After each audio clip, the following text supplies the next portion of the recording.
কোরআনে করিমের কিছু আয়াত আমরা যাদেরকে যে আয়াতগুলোকে আমরা উসুল বা মূলনীতি বলি, উসুল বুঝেন তো, বাংলাদেশের সংবিধানেরও একটা মূলনীতি আছে, মূলনীতির বাইরে উপনীতি যেতে পারবে না। কোরআন এবং হাদিসের মধ্যেও কিছু কিছু মূলনীতিগত আয়াত আছে, সিদ্ধান্ত আছে, এই মূলনীতির বাইরে কোনো কিছু যেতে পারবে না। আমি ওই মূলনীতি কাকে বলে আর উপনীতিতে তার বিরুদ্ধাচরণ কোথায় চলে এর একটা উদাহরণ আপনাদেরকে দিয়ে থাকি। কোরআনে করিমের একটা আয়াত হলো আল্লাহ সম্পর্কে, আল্লাহুস সামাদ। আল্লাহ হলেন বেনিয়াজ, আল্লাহ হলেন অমুখাপেক্ষী, আল্লাহ কোনো কিছুর মুখাপেক্ষী নয়। এটা হলো একটা আয়াত, একটা শব্দ, একটা দুইটা শব্দ, একটা আয়াত, একটা বাক্য।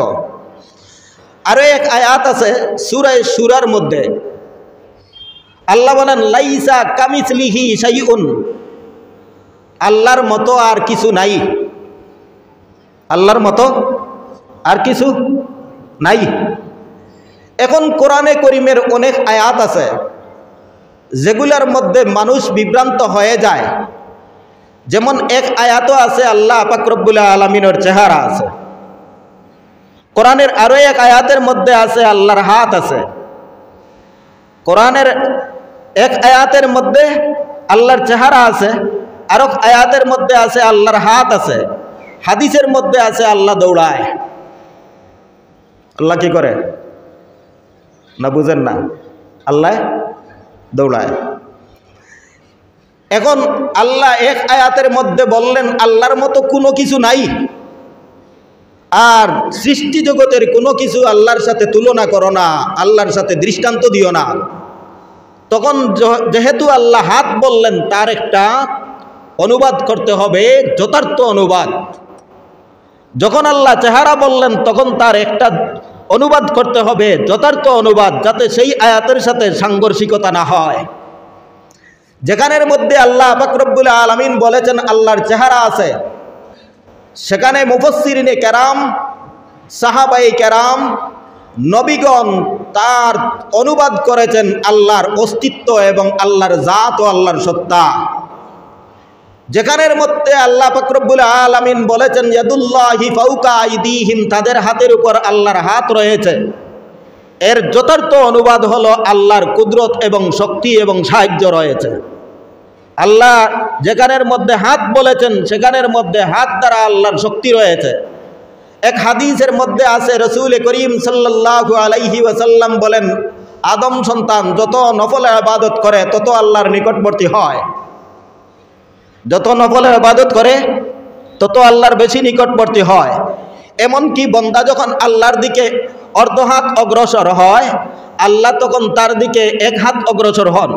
বান্দা যখন আল্লাহর দিকে এক হাত অগ্রসর হয়, আল্লাহ তখন তার দিকে দুই হাত অগ্রসর হন।